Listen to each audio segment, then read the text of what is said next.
Go ahead. All And on right. cue. Thanks, Teresa. Hello, You're ready to everyone. go now. Okay. Hello, everyone. Welcome to the last session of our literacy enrichment for the year. It's nice to have everyone here. We do have a small group, but I'm going to go ahead and get started for just the sake of time so that we are staying on time and we can get done um, on our regular time at 2:30.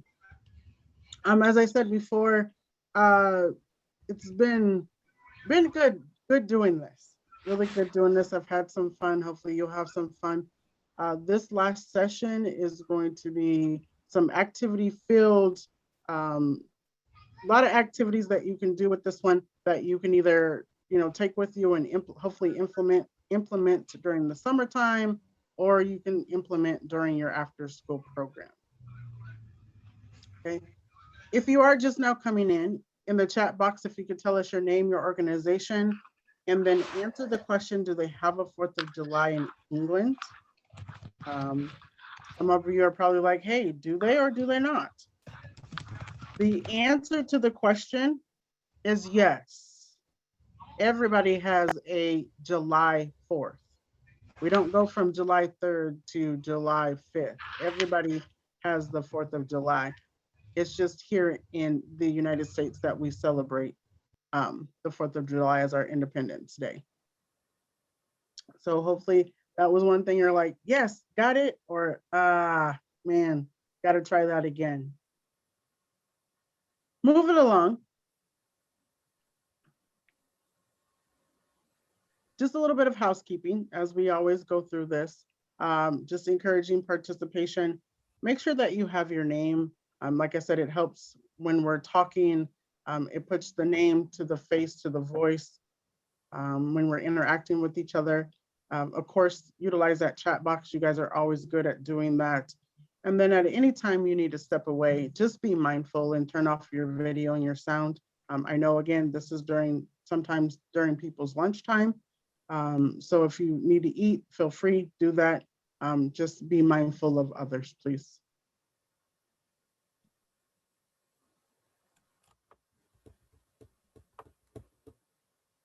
So I wanted to put these out there. These are the objectives that we started off with at the beginning of our series, and just quickly go over them.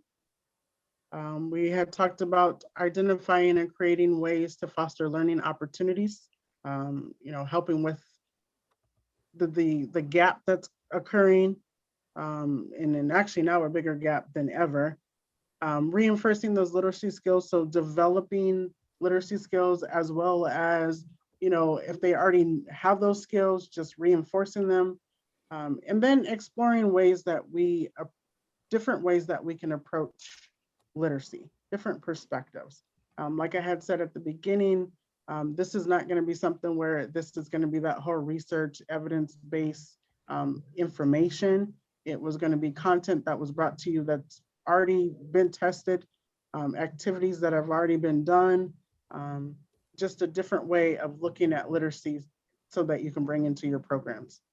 And then the last one is providing just a platform for programs to get together and have that discussion outside of their meetings that they have, having discussion with other programs, whether it's in their community or outside of their community.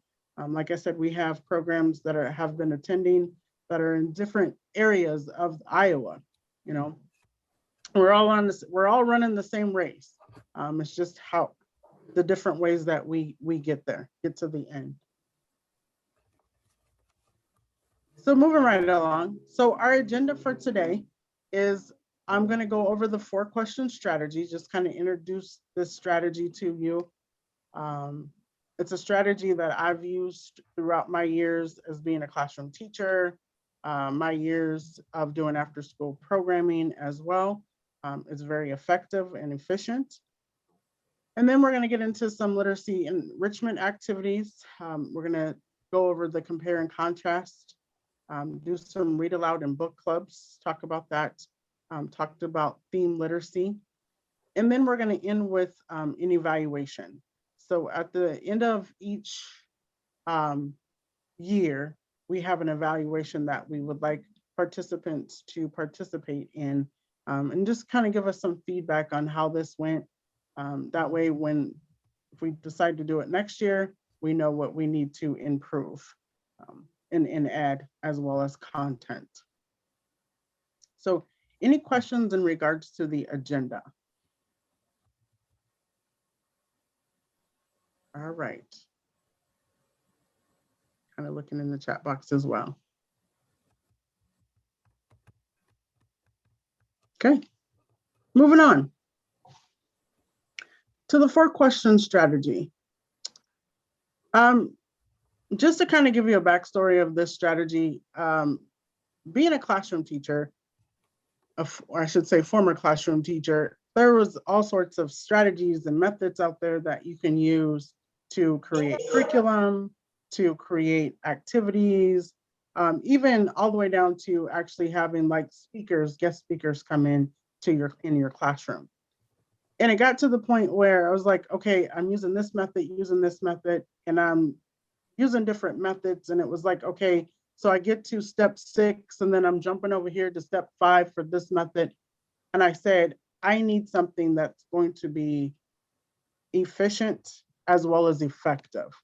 I don't have time to continue to go through my notes and look up information when I'm creating curriculum for a classroom or creating a unit or trying to find an activity.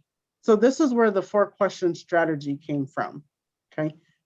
If you Google this, you're not gonna find this on Google. And like I said, I've been using this strategy for probably well over 15 years. I've also asked teachers, what was their strategy? What do they use in their classrooms? So this is kind of like a compiled list of questions. So the first question is, let's say that you're wanting to get an activity, you're out looking for an activity. So the first question that you would ask is this age and or grade appropriate? Okay. And this is really going to talk about the content of the information that you're looking for. So let's say, for example, we're talking about healthy relationships with 4th and 5th graders. And we even narrowed it down to friendship. Now I'm going to go on the internet and I'm going to look up information and gather information or gather an activity for friendship. I get out there and I'm looking and I come across something and it says healthy relationships. I get to talking, reading through it or skimming through it. And then I get down to a little bit and it says intimate relationships. And it starts going into boyfriend and girlfriend relationships. Well, that's not appropriate content for 4th and 5th graders. So then it's like, well, that doesn't work for me. Okay. So that's what that question really refers to, is what the content is, what your content is. The second question is this skill appropriate? So when we're talking about skill, we're also going to be talking about like child development, the stages of child development. The group that you're working with, where are they at? Where are they at physically? Is this something that they physically can do? Physically as in, if I'm asking them to use scissors to cut paper, are they able to do that? If I'm asking them to kick a soccer ball, are they able to do that? Okay. If I'm asking them to, we're doing an activity, a STEM activity, and it has paper clips, it has the little clips that you have and rubber bands, are they able to manipulate those to make something? Okay, that's where that is for physical. And then you get into the mental and emotional piece of the child development. Where they are mentally, where they are emotionally. We deal with a lot of at-risk kids. We deal with a lot of kids that have trauma. And this is not just, like I said, anybody, just anybody. Where are they at? This will also go into, like, you could use their maturity level. How mature are they? Okay, if we're talking about mental and emotional. And then the other part of that is the delivery of content. And this kind of gets into the academic piece, kind of bringing school over to the OST. there's an acronym in the educational world, which is called KUD. It's KUD.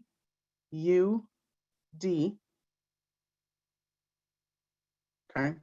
And if I'm delivering the content, the K is for know.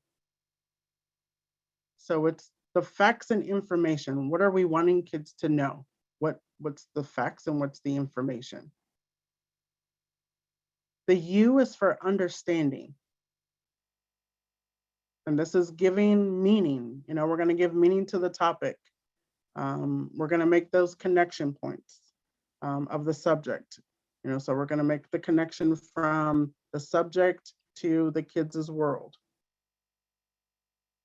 Okay, or to their life or to other subjects. And then the D is for the do. What are they able to do? What's the skill set they're able to do? Or what's the skill set we are teaching them to do? Okay.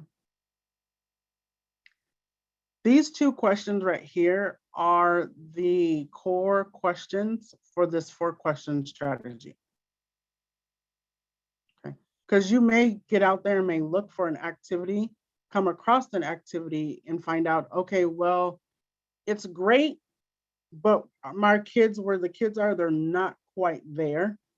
So you may have to do some pre-work before you can get them to that activity.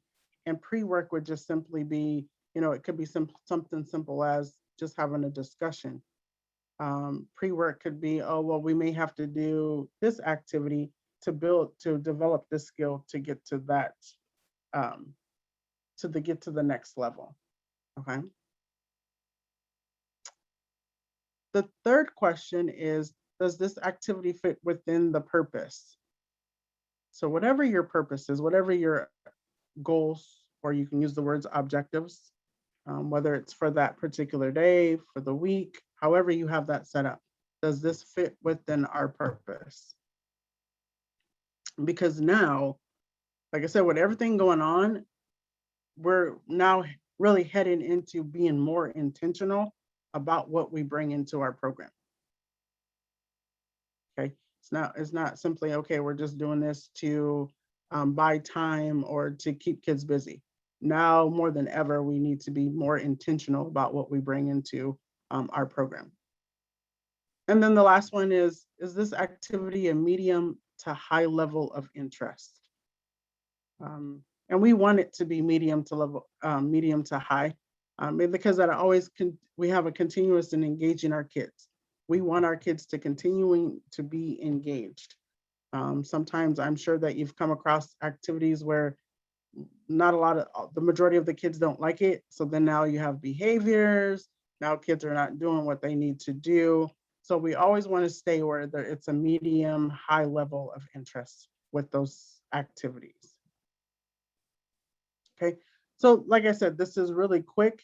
Again, you can use this like if you're looking for curriculum, if you're out there looking for activities. You can even use this as a preset to even bringing in community partners, you know, into your program. I'm sure with that part though, you will be asking a little bit more questions, but this is just a start in bringing people into your program. Is there any questions about this strategy?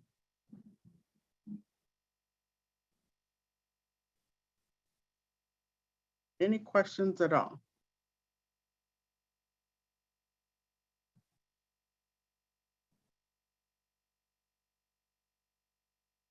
No questions? And again, and I'm not going to say, you know, this is not something that you have to do, folks. I don't put things out there where you have to do it. It's just a good strategy to use. Once you get into the strategy, once you work through it, you'll realize that it'll come second nature to you. It'll be a second nature to you. And you'll be like, oh yeah, hey, it took me 15 minutes to find something, or it took me this amount of time to do this. No questions at all?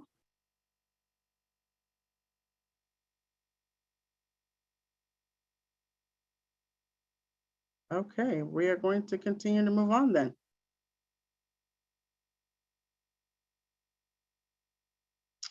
Okay. So the first literacy and activity that we're going to do is the compare and contrast. Okay. This is an activity that you can implement into your program. The group for this is grades. Sí, que te calles, que no te lo Sí, van a ¿verdad? Con cobrar. las cucharas. Somebody got a question? Oh, okay. This is for grades 3rd grade on up. As we move along, you'll see why this is for 3rd grade on up. Because we know compare and contrast, we could do what kindergarten do 2nd grade. Just the words compare and contrast, we could do that. But as we go along, you'll see what those questions are, the content, as well as our skill set that we're doing with the 3rd grade on up. There's a vocabulary builder that comes with this. So you will talk about compare and contrast, define it, to have a discussion. You may not have to spend a lot of time in doing this piece. I will say this, if you have a group of kids where you kind of have to go back, like where you may have to go back a little bit and say like same and difference or similarities and differences, that is okay. However, you'll need to move to where it gets to where we're using the words compare and contrast. Compare and contrast are the words that are used in assessments, whether it's these kids, they take reading assessments, they're taking the Iowa test. Compare and contrast are the words that are used in those assessments. So it just creates familiarity. That way when they get to those words, they know what those words are. Okay. The format for this is you could do book to movie, movie to movie, character to character, or book to book. Book to movie and character to character are the most common ones that are used in doing this compare and contrast. Okay. So let's say, for example, you have book to movie. So just a few examples here. We have the Lorax, excuse me, we have Matilda, and then we have Fault in Our Stars. And folks, that list is endless. It is an endless list that you can do. The character to character is Harry Potter, Percy Jackson, and Artemis Fowl. So you can compare the characters, those characters from those books. Also with this group too, you can also do book to book, because we all know that Harry Potter, Percy Jackson, and Artemis Fowl are actual books, book series, to be honest with you. So yeah, you can do it that way. The activity that you will do, we are all familiar with the Venn diagram. It does not have to be set up this way. You can do it however you want to, but then you would have like the book on one side, the movie on the other side, and then in the middle, it's the same. So you would have what you see in the book, what you would see in the movie, and then in the middle, what was the same between the two. So that would actually be the activity that you would do, one of the activities. Okay.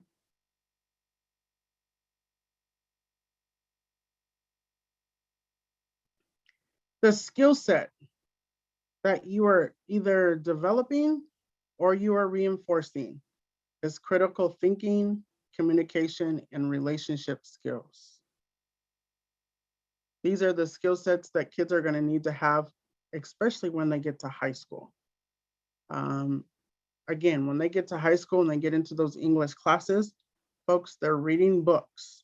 You've got Romeo and Juliet that they're reading. You have To Kill a Mockingbird. You have Beowulf. You have Fahrenheit 451. All these books that they have to read, and they're analyzing the books. They're writing, working in groups or working individually. They're communicating their thoughts. So by the time they get up to high school, just think, if we teach this skill set in 3rd grade, starting in 3rd grade, man, they're going to be ahead of the game when they get to high school. Okay. And also beyond. This skill also goes way beyond our high school years. Any questions to this particular activity, the compare and contrast?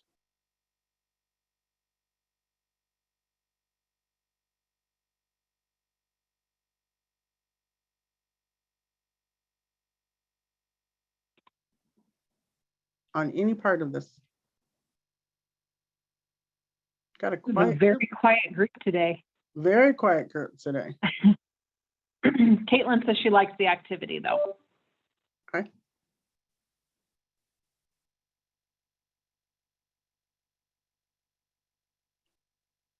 I'm actually going to walk through an activity that I already created. It's the Lorax. Let's see if I can bring it up. Everyone can see that. This is an activity that I gave to a couple of programs that I worked with in the past. They've implemented it and said that it was really good. The kids liked it. Again, it provided a different perspective on the book as well as when they watched the movie. And I know that some of programs stay away from movies. I get that. However, now we're watching movies with intention. Folks are not just putting a movie in and occupying time and keeping kids busy. Now we're doing it with intention. And again, you're definitely developing and reinforcing skill sets that they're going to need as they get up in the grades. So of course, this is what it is. You can do this, whether a small group, big group, that's up to you. The book reading is about 35 to 45 minutes. And then of course the movie, however long the movie is. There's purpose there. So we have a purpose. Again, we have intention. And then what you do is that they read the book, kind of have a discussion about compare and contrast, and then you're actually reading the book. And then when you get to a certain spot in the book, you're going to stop, and then you're going to ask some comprehension questions. Okay. And folks, I will share this. I'm going to send out a follow-up email tomorrow. So this will be in the follow-up email for those of you who want to utilize this activity. So then you would have, so we're reading the book, we get to a certain spot, and then we're going to ask follow-up questions like, who is the Lorax? Okay. Who's the Onceler? Okay. And then you continue to read, stopping at a certain point, and then you're asking again, like, what is the conflict between the two characters? So there's a conflict going on in this story.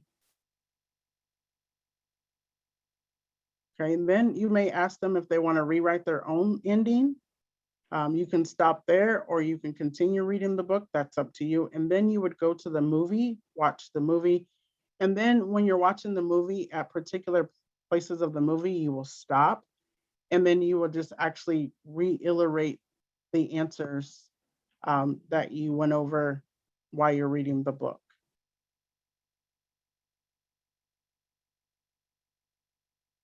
And again, the activity that goes with this is that Venn diagram. So that kind of like a connection activity, you have that Venn diagram. Any questions? Okay. Another activity that you can do with this, folks, what is it? Earth Day. This is a great activity that you can tie into Earth Day as well. Or Earth Day week.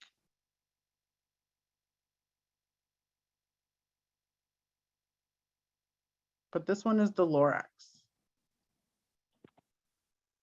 Teresa, we have a question in the chat from Caitlin. She wants to know, do you think there's a way to adapt this kind of activity for K through second grade, or is that concept a bit too difficult for them? You can do it through K through second grade. You would have to, so instead of saying compare and contrast, you would have to just change your wording a little bit. You'll have to kind of change your delivery on how you deliver this. But it can be for K through second grade. Actually, I think a program did do it with K through second grade. Yeah. The questions that are on here, let's see. I'm sorry, my computer is deciding not to cooperate with me. The questions that are on here, you may have to reword them a little bit so that they get an understanding of what you're asking them. But yes, it can be adapted to K through second grade.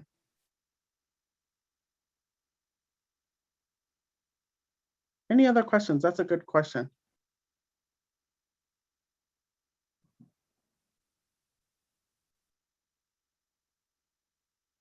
All right.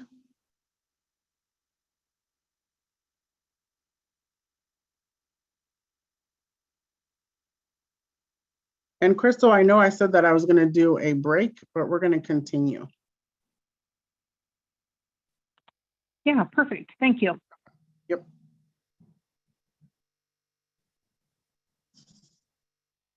Okay. So the second activity is read alouds and book clubs, and this is going to come with a twist. So in the email that I sent out, the reminder email, I had asked folks to grab a children's story book and a chapter book. So hopefully you have access to those. If you do, please get those ready because we're going to get into an actual activity that you'll be able, by the time we get done, you'll have a semi-lesson when we are done with the process. So starting out with read alouds, this is really just instructional practice. And let me explain what instructional practice is when we're doing read alouds. This is where usually you're having one person read the book. It doesn't matter whether this is a children's book or whether it's a chapter book, one person is reading. And the reason why you have one person reading is because the kids get to hear their voice, the tone of their voice, the inflection, pitch when they are reading. Also, when they're reading, how do they stop at commas, periods, if they decide to change their voice when there's another character, that way kids get to hear that. They also get to hear how fluent reading is, and that reading is not, we don't read choppy, we read really fluent. So they get to hear that. That's what the instructional practice is. And it's just reading and discussion, a shared book. Again, this is a children's story, a chapter book, and this is for all ages. We work with school age kids, so K through 12th grade, but this is 0 to 99. I mean, who doesn't love who doesn't love to have a book read to them? Okay, so this is for all ages, the read alouds. Going into the book clubs, this is more of the reading and discussion of a shared book. The book clubs, this is probably where a lot of you are due, that you implement. With the book clubs, you could have one reader, but most of the time you're going to do what's called popcorn reading, where it's one person reads, then another person, then another person, then another person, just to kind of share the reading itself. This is a chapter book, which is done in an extended period of time. And depending on your delivery of instruction, it's really going to decipher whether this is a read aloud or a book club. And when I say delivery of instruction, it's going to go back up to, again, are you doing this so that kids can hear your tone, the tone in your voice, the pitch? Kids can hear, how you're stopping at a comma. If you're wanting that instructional practice, then it's going to become a read aloud. If you're doing it as a book club where you're kind of doing popcorn reading, or you have one person maybe read a chapter, another person, then it'll be a book club, okay? With our book clubs, we have those comprehension questions that, we want to ask to gauge understanding, make sure that kids are following the reading, make sure that they understand the reading that's going on. And sometimes you may have activities that you do with this or particular projects that go on with this, okay? And then we are actually going to get into, like I said, by the time you leave, you will have a mini lesson for a storybook as well as a chapter book. So we're going to get into the lesson planning process. Any questions about the read aloud in book clubs? I know a lot of you are into the book clubs. Any questions about that part?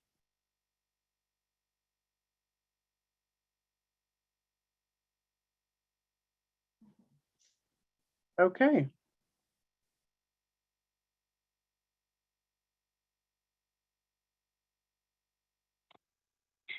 Teresa Manika says she's done both. You've done both. Okay, nice.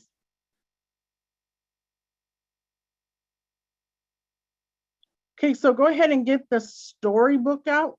If you have access to a storybook, go ahead and get that one out. If you don't, I have some storybooks up here that you can choose from. And we're going to actually go through the planning process, putting a storybook together, well, a read aloud together with a twist. And I'll share the twist towards the end.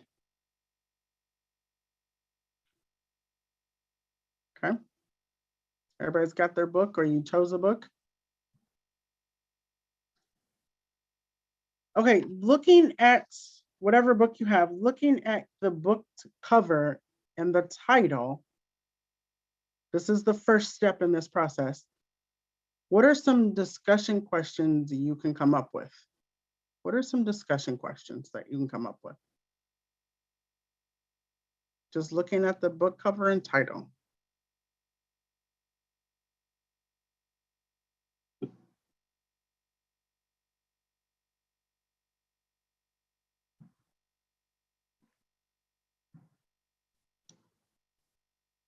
And you can write these down, or you can throw them in the chat box. Like, what is this? What do you think this book is about? Who do you think the main character will be? Okay. Yep.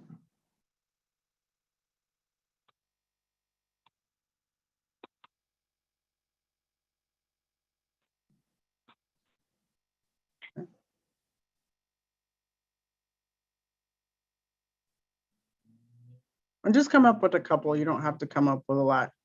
Once you get used to this process, though, it'll come it'll come to you. Like, again, it'll be like second nature to you. Okay.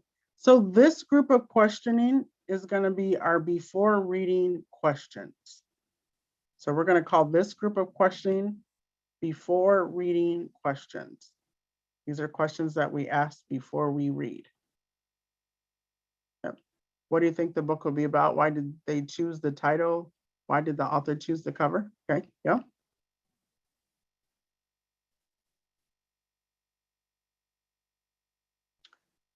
Okay, second step. Now, if you know anything about your book, or if you have your book in front of you, is there any questions that you can ask while you are reading the book? And let me give you an example. If you were in the session where we were talking about, where we had the book read of Billy Blue, That's Stuck in Glue, in that question that was asked throughout the book, what would you do? That's what I'm talking about. Like, what are some questions that you can ask while you are reading the book, or while you're reading the story? If you cannot come up with any questions, that's okay, because some stories may not have a question.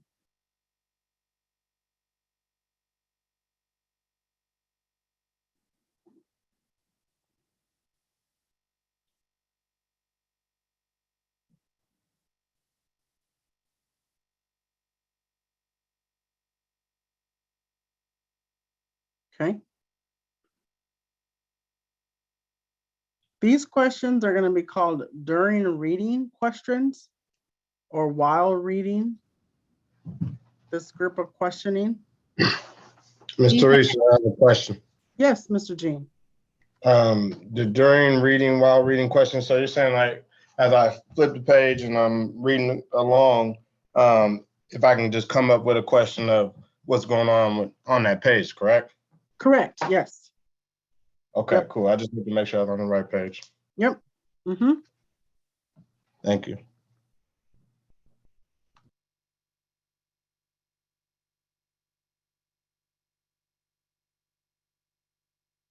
And sometimes I will say this, sometimes, like I said, some books you may not be able to, but then again, there's those books that you can.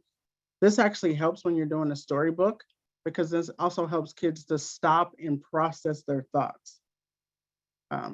If you're able to stop somewhere and allow for them to process their thoughts and allow for them to kind of catch up with what you're reading. Yes, Anika says, what is the setting? What are the characters feeling? Yes, yep, that are some things that you can do. Like I said, there's no right or wrong answers on this piece. Okay. So then we're gonna go to step 3. Oh yeah, you guys got some really good ones.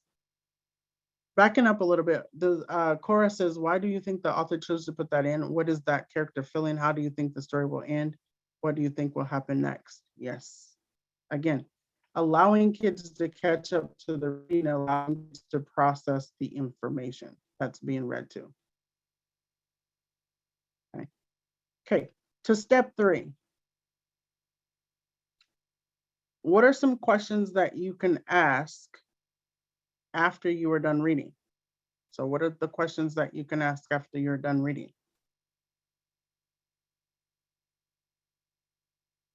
For your story.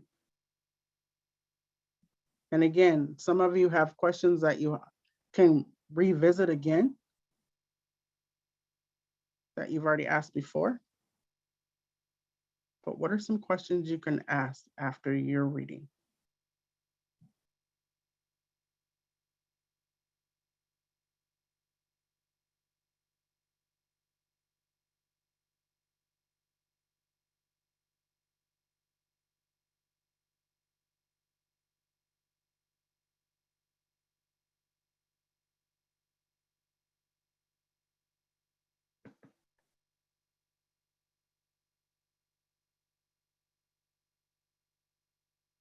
George says, if you were the character, what would you have done differently? Okay. Did the book end the way you thought it was going to? If not, how? Oh, how do you think it should have ended? Sorry. How does the title give suggestion to the topic of the book? What would you change in the book? What's an alternative ending? Okay. And hopefully you're also thinking about the group that you're working with, folks, too, of how you're going to word those questions. We're also thinking about the group that you're working with, because if it's K through 2nd grade, you might have to reword it a little bit different. Or you may have to do some, what's it called, leading the group, some leading questions that kind of lead the group into the answer you're wanting them to get.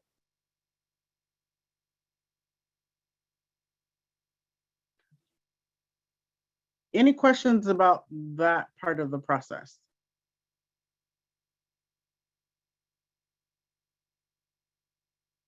Okay. Here's where the twist comes in. Here's where this twist comes in. The twist part is we're going to add the connection activity. Okay, we're going to add a connection piece to this. We're actually going to connect the book to the kids' world. Okay, this is where we sealed it. It pretty much seals the deal. This is allows for kids to go, oh, okay, now I'm seeing what I'm reading in a different perspective. So now I am out here in the world, I can make that connection to what was just read or what the character was or what that subject was. Okay. So thinking of connection activities. So looking at the book, looking at your book, or if you chose a book from here, what are some activities that you can pull from this book? It can be activities, it could be field trips, it could be if you want to bring, community partners or something with the community. What are some things that you could pull from this book?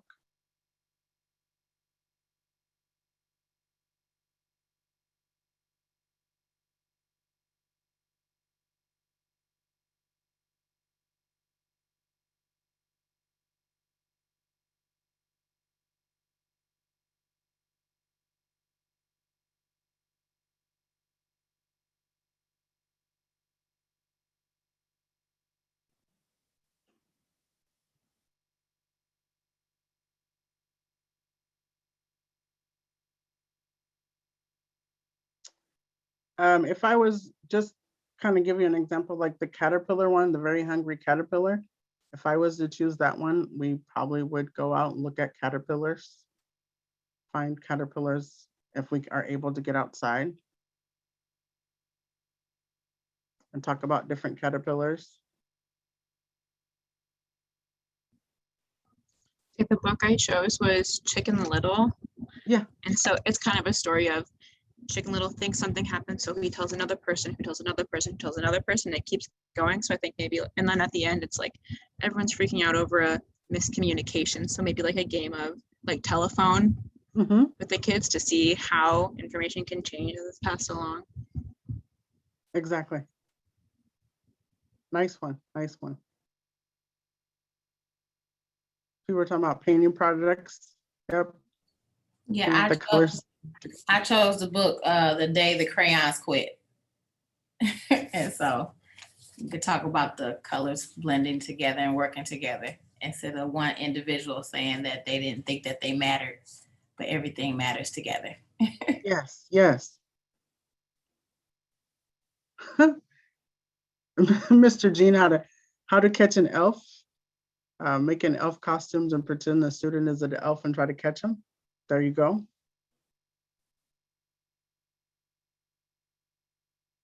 Oh yeah, somebody did the Hungry Caterpillar, the local natural center. I mean, excuse me, nature center. I'm sorry. I don't know why I read it that way. Mm-hmm. Yes, yes, yes. So that's the twist part. When we're doing the read aloud, that's the twist when we're doing this part.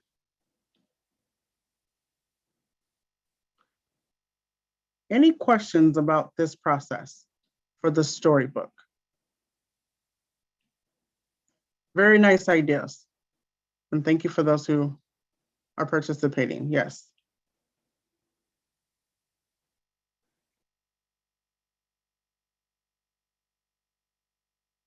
All right. Okay, now we're going to go to the chapter book. So go ahead and get your chapter book if you've got a chapter book. You chose one, or a graphic novel. I said that you can either grab a graphic novel, it doesn't matter. I have 3 books up here that you can choose from.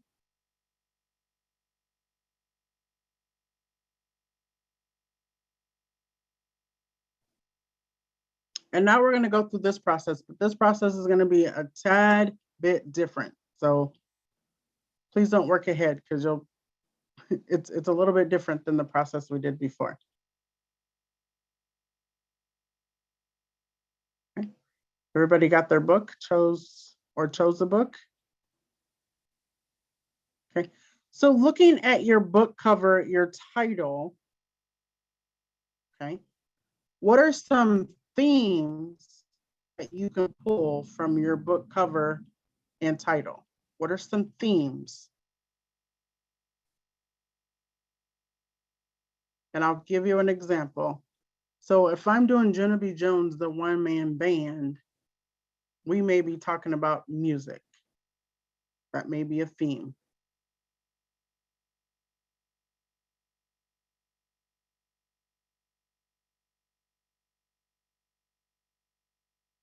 What are some themes?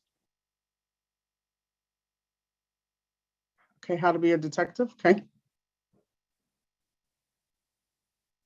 And it could be like heroism, folks. You could have a book where it could be like you're talking about self-esteem, how to deal with adversity. Like the stars beneath our feet would be something that you would deal with adversity. If you know a little bit more about your book that you chose, you can also pull some things from that as well. Okay, somebody was talking the Magic School Bus, the science. Oh yes, always Magic School Bus. Yes. Working with middle schoolers, friendship and relationships. Yes. Mm-hmm. What are some themes?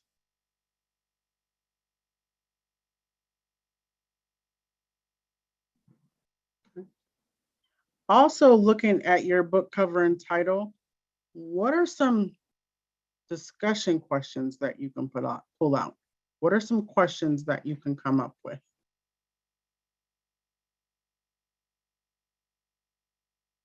Looking at the cover and the title, what are some questions?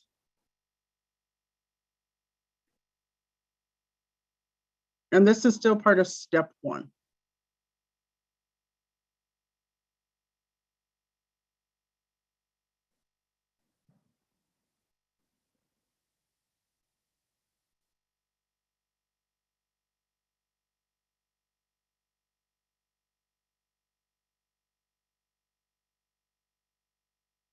Okay.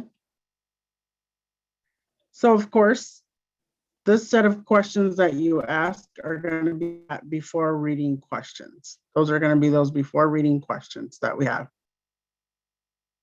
Some people said, do you agree or disagree with the character's motives? Okay, yep. So those are going to be classified. Those are going to be in that group of before reading questions. Okay. Now, step 2.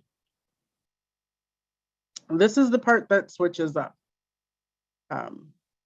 Because we know that chapter books, when you're reading a chapter book, we know that things change between chapters.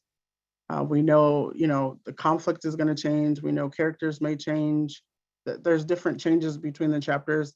We even know that there's going to be a change. Something's going to change even between a page. So with this particular process, you're not going to come up with questions that you can have during the reading. Okay. This is the part where you actually do research, where you utilize the internet. Majority of the chapter books that are out there, somebody has done some type of comprehension questions to and activities to. Okay. So as I say in education, don't reinvent the wheel. This would be the time that you would utilize to get on the internet, look up, you would type in the title and then after that put comprehension questions. Somebody somewhere has done this book and they've come up with the questions. You can either utilize what is out there, you can pull from different resources to create your own questions on what you want kids to get out of that particular chapter. But most of the time is based on each chapter. That's up to you. If you are a person who has time and you like to read books and you want to read the story, feel free to do that. Not saying not to. If you want to read the story and come up with your own questions, wonderful. But this is the part where in this process where you're going to utilize what somebody else already has. Like I said, there's all kinds of books out there that have those questions. Even the Junie B. Jones series has comprehension questions. Okay. So now we're to the twist part, the connection activity. Now we're to that twist piece that we're going to get into. What are some activities, looking at your book or in your book, what are some activities, field trips, or community partners that you can pull out of this book? So someone said that, Monica, you talked about detective. So you can have a detective come in. Yes, I was gonna say that. Or if you can like do scenes from CSI, like the CSI shows. Yeah. And then my book has a reader's theater to it. Oh, there you go. Okay. Mm-hmm.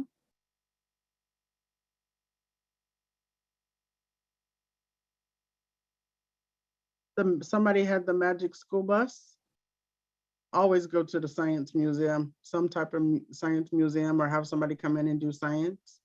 Yeah, we have an Imaginarium in town that has like a science center for kids. That would be definitely a good idea. Wonderful. Or you can go back in the day and do Bill Nye the Science Guy. I always have kids look at me like, really, Miss Slaughter? This is old. We're doing Bill Nye the Science Guy. But yeah, what are some activities or like I said, activities, field trips, even using the community, your community partners that you can pull from your story?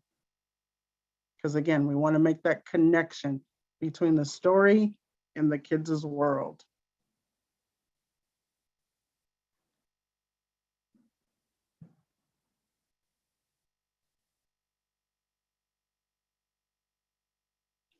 So, any questions about this process?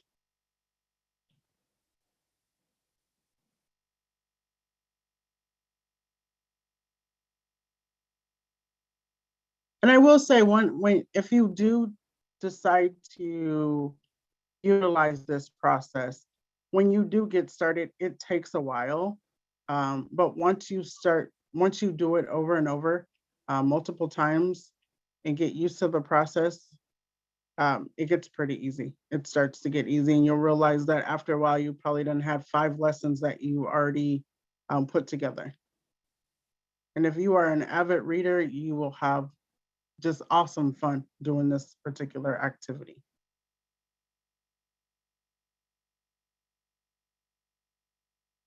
Any questions?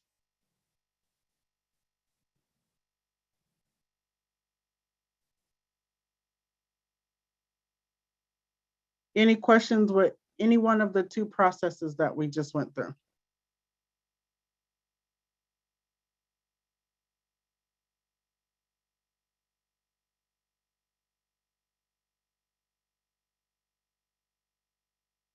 Okay.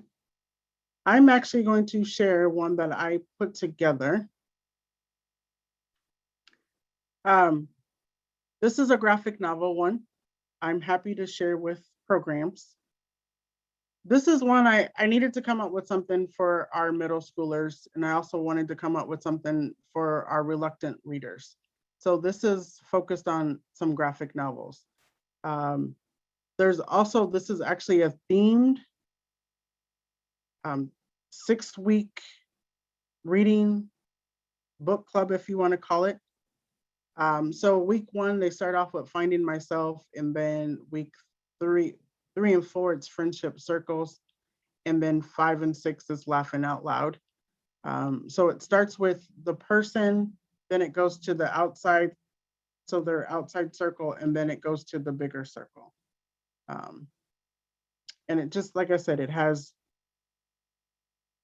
the book itself, broke it down to the read time, you do the check for understanding and making connections. So you're reading, you have some check for understanding questions, and then you have some activities that you can do. And like I said, I'm willing to share. One of the activities here, I like this self-reflection, where they kind of look at the face in the mirror and then they're talking about, I am great, I am beautiful, I am smart, I can accomplish. So again, once you go through that process, you'll realize that, oh my, I have about 5 or 6 lessons together. Here's the one, Finding Myself, again with the new kid. It also introduces kids to new authors. If you do themed books, themed things.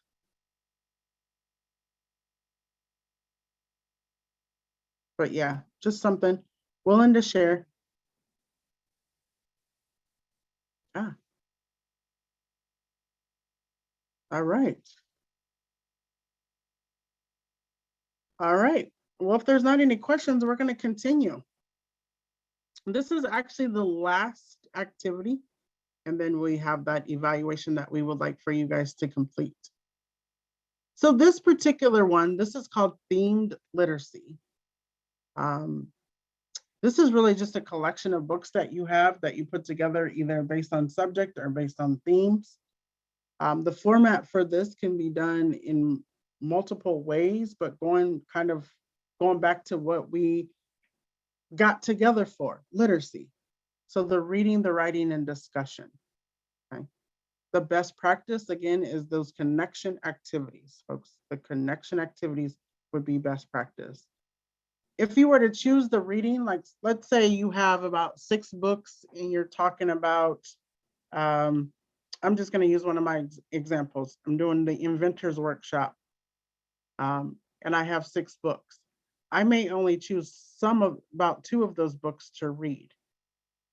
The books that I choose, I'm actually gonna go through that whole process of coming up with a lesson.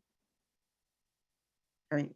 With the lesson, the comprehension questions, and the connection activity for those books that I choose to read, so that the kids are getting a little bit more than just us sitting down and reading. All right. So another example I have is like Under the Sea. I know some programs in the summer, you guys have themed weeks that you use. This is the perfect time to add books into your theme weeks and utilize the literacy piece on this. I had a program that did sports. They did and then they did extreme sports. So they went out and they went to the skate park. It was their older kids. They went to the skate park, and then they had a couple of skaters come and talk to them about safety and so forth. But theme literacy, again, is just a collection of books that you have, whether it's based on subject matter or themes. Any questions on this one? This is really self-explanatory. Any questions on this theme literacy?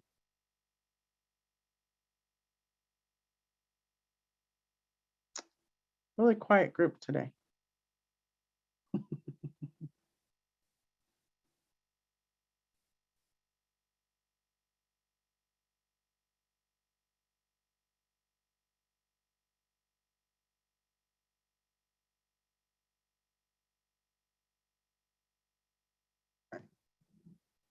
The process that we just went through, those 2 processes, I would actually have those in there. So when this gets posted on the webpage, this process will be in there.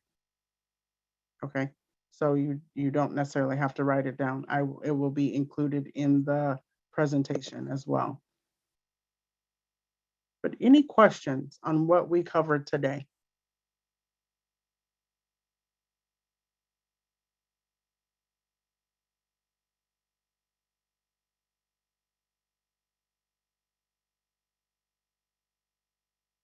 Crystal, if you could you drop the evaluation into the chat box?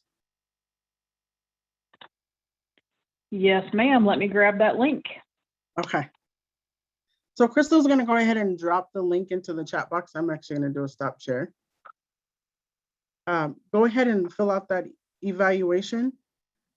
For those folks who were not here, but have attended any one of our sessions, we would like for them to take this do this evaluation as well. So if you could share, again, I will be doing a follow-up email tomorrow to the contact people with this link so that they can get it out to the people who also attended any one of the sessions.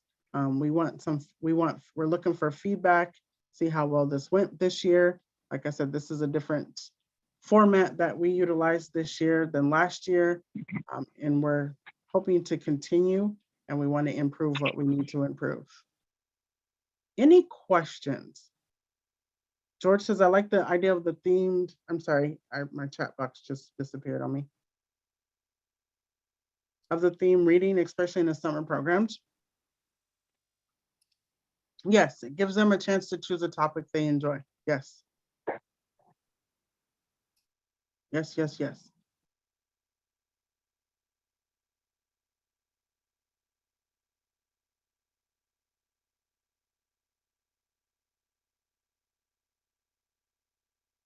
Any questions about anything that we covered today?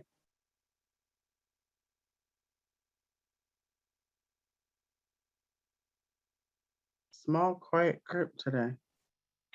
Really is, isn't it? Mm-hmm, mm-hmm. Well, I'm not going to keep you any further because that's actually all I have today. I was expecting a big group and that everybody was going to, we're going to have some talking back to. Okay, continued theme reading. Yes. I want to say thank you for all that you attended, participated. Really appreciate this opportunity to get in front of you and present to you and bring you information. I'm gonna miss you guys, and hopefully your summers are good. You have a good summer. You're able to utilize what was presented to you. Again, you have the access to all of the sessions. This session will probably be up, I would say probably by the end of next week. We'll get this up as soon as we can. You have access to that. Feel free to get in and utilize it to the way you need to utilize it for your program as well. If you need any activities, you have any ideas, feel free to email me. I am available. Outside of that, if there's no questions, I'm not going to keep anybody. Crystal, did you want to say anything? No, I was just going to say again, I'm going to put that link, grab that link again and pop it in there in case anybody missed it. But again, we really do appreciate your feedback. We just talked this morning. We know some people are getting a little burned out on surveys and stuff, but this one should take you just a couple of minutes to be able to do that. So please consider doing that for us. It does really help us to plan for the future. And the only other thing that I would say is this recording will be made available on that website, I would say within maybe a little bit more than a week. And if you need anything from me, don't hesitate to reach out to me as well. All right. All right, Teresa, I think I'm going to go ahead and stop the recording and we can wish All right. these people well. Yes.